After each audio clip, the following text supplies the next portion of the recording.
Hello, it's Dina here. So I normally would send an email for my Thursday thought, but today I said I'm going to record the video.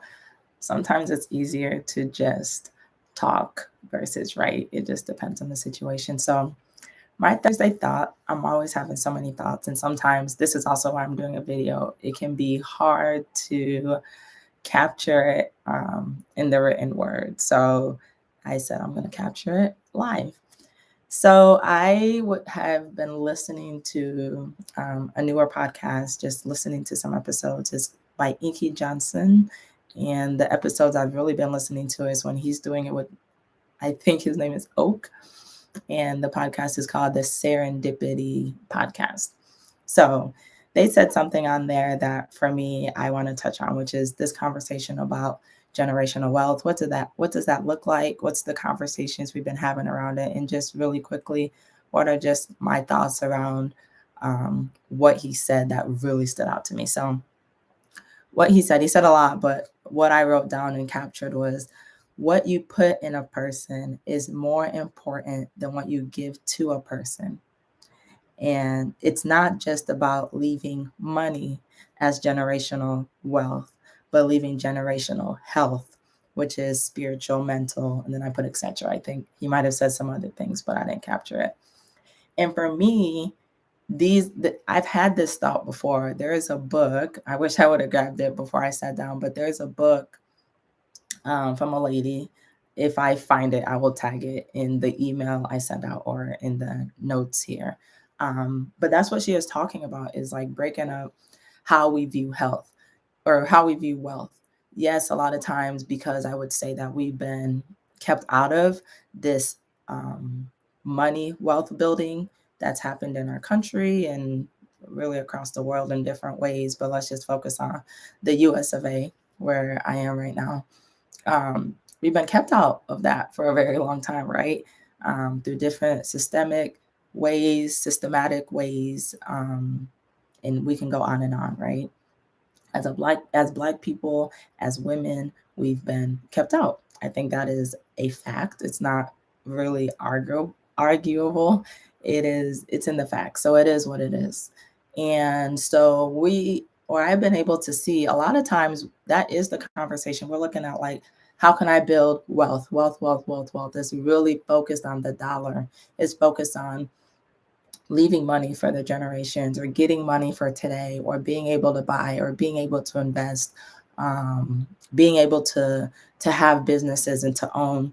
And I don't think there's anything wrong with that at all. I believe in the power of having economical power in our communities. I believe in being able to fund and support our own initiatives. I'm a big um, believer of the economics, definitely. The reason why this quote stuck out to me was just, it reminded me of that lady's book about like, are we doing a disservice as well when we're only looking at wealth from one way? Because she talked about social wealth. Like, what social wealth do you have in your community? What social wealth do you have in your family?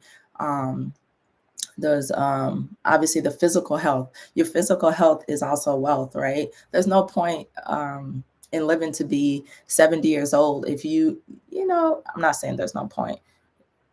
It's by God's grace to live till 70. But if we're gonna be 70, we want to be healthy. We want to be able to walk. We want to be able to, have our body working well, right? Because you can have all the money, right? The physical money, and be not be able to use it fully in the way that you maybe plan to use it, because of how your health is. And so it just really stuck out to me about, like I said, what you put in a person is more important than what you give a person. A lot of times we want to leave that generational wealth, but it's like, what type of character traits are you passing along to your children? What type of spiritual wealth are you passing on to your children? That social wealth, that, hey, character, right? Integrity, hard work. How do you show up? How do you overcome? How resilient are you? How how do you gather people in your family? These are things that may be looked down upon, because people may not always think about, how do I truly pass on non-tangible wealth, right? But non-tangible wealth is so important. You don't need me to tell you. You can read the stories, you can know from people. You can pass on tangible wealth, houses, real estate, money, trust funds, dollars. You can pass those on, and those can be gone, right? Very quickly. Whether it's a year, 5 years, 10 years, it can go. It can go. And it can go very quickly. We've seen that with people who have a lot of money. It can go very quickly. It's not where you want to put your anchor in the thing, right? The thing of money itself. Money is definitely a resource, but it's not an anchor, right? It may feel like a security blanket, but even I think he was talking in there about his wife being sick, and it didn't matter how much money they had. They had to deal with the situation from internally. He just mentioned some things that they had to deal with, and it's like, yeah, those tangible things are good to have. It creates an illusion of security, and it is also security, right? In a sense, we can't deny that. But when we're talking about passing on wealth, let's not just pass on money without passing on the character of it, right? We want to pass on to our children, our children's children. I would say, what are your values or what are your ideals? What are those things that are your anchors that keep you going, whether you got that money or whether you don't have that money? What are those, you can pass on money and be doing it in a way that is very dishonest. You know what I mean? You can pass on money and be stepping on people's heads, right? Is that a character trait that you want to pass on generation to generation? And it's like, you got to put things in people. And I think the way, as I continue to just, I'm thinking, I'm doing this on the fly. So my brain is also working as I'm talking here, but it's like, how do we pass on those character things? How do we pass on that character wealth to not just our children, but to other adults, right? I think it's in the way we deal with people, how we communicate with people, how we set boundaries with people about, hey, this is what I'm doing. This is how I work. This is what I don't do. This is what I won't do, right? And so for me, it's easy the season I'm in, it's easy to see how I can instill certain things in a child because we have children. So it's like the way I talk to them, the way I show them respect, the way I talk to my husband, the way my husband talks to me, the way that we interact, when we get in a disagreement and they're there or not there, how do we what's the word? I'm losing the word. It starts with an R. How do we fix it? You know what I mean? Like, how do we how do we work through that?